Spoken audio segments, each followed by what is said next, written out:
Hey, I'm Jake with Hoback Customs, Jake Hoback Knives, and also now a spokesman for Iron Spear Outfitters. So today, I'm super excited to announce that we have the ability to mold our own sheaths.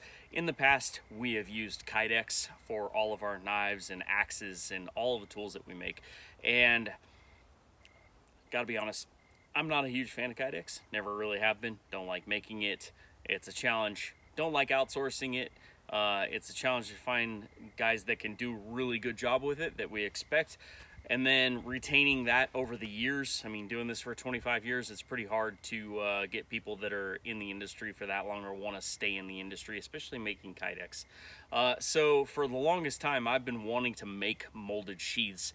There's some cost prohibitiveness there, with injection molding, very expensive, $10, $15, $20,000 for molds that you can't change. I've done a lot of different knives, so that's kind of challenging for us because with all the different knife designs, it requires a different mold for every one. So we've got an in-house proprietary system. I even designed a boutique plastic. I'm actually mixing the chemical compounds to make the plastic in-house, and we are molding these sheaths in-house and doing all the design work. And I'm super excited because this has been like probably 6 or 8 months worth of R&D work, and I'll show you guys some of the disasters that have gone along with it, but I'm super excited. The first molded sheath that we're doing is for the Quayback fixed blade, the Mark III, the newest version. So if you haven't seen that, check it out on hobackcustoms.com. The sheath is fantastic. The fit up, the size, it is probably at least a third smaller than any Quayback sheath that we've ever been able to make. We integrated in a discrete carry concepts clip. It's got adjustability to whatever liking that you have. It's got a backer plate on there for when you resheath this so you don't resheath it in your body. And it just fits this blade so perfectly.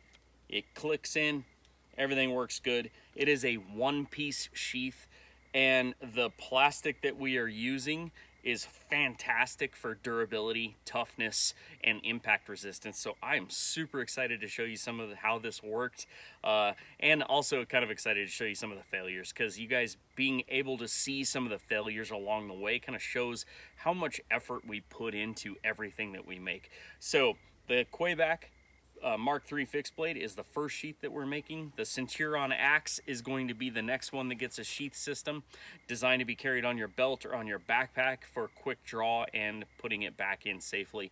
I'm also designing it for the new fixed blade for Iron Spear Outfitters that is called the Quartermain. So you can check that out on ironspearoutfitters.com. That'll be up there pretty shortly. So we're designing those sheaths. Being able to do this stuff in-house with our own proprietary plastics and design specifications and machinery for that is phenomenal, game changer for us. So super excited to show you guys some of the process. So come with me.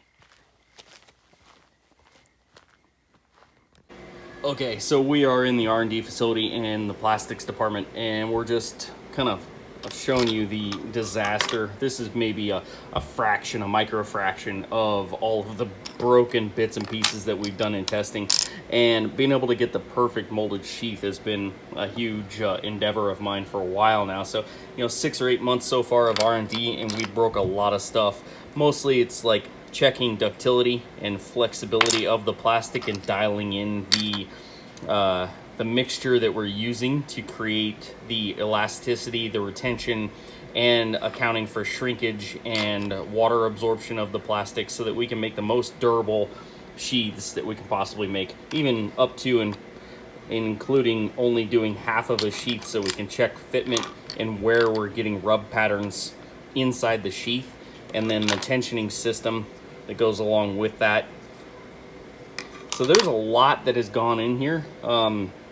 The biggest part for me is kind of becoming a quasi-chemical engineer and figuring out the plastics to make this happen.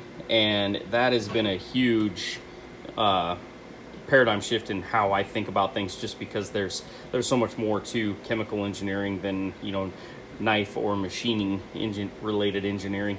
But you can see a lot of the time it's like we're dealing with, oh, this one's too brittle.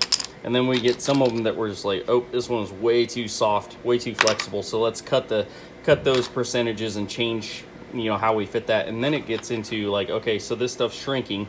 How much do we have to account for the shrink after we're pulling the parts, so that we have a nice slip fit for the clip. Comes in here, screws in, has a, I'll show you on a sheet that's finished, but basically the clip screws in, got a little rubber washer, and then, or a silicone washer, and then it's got a retention clip. This clip is adjustable in and out, gives you about a 1/2 inch of change to where you want to put it in your pocket, or if you want to put it on your belt line, you can adjust how far it sticks out of the belt line there.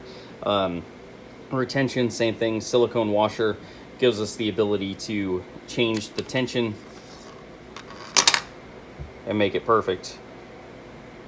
So that is just a little look into what we got going here. Hopefully you guys appreciate how much wasted money is sitting here just doing testing.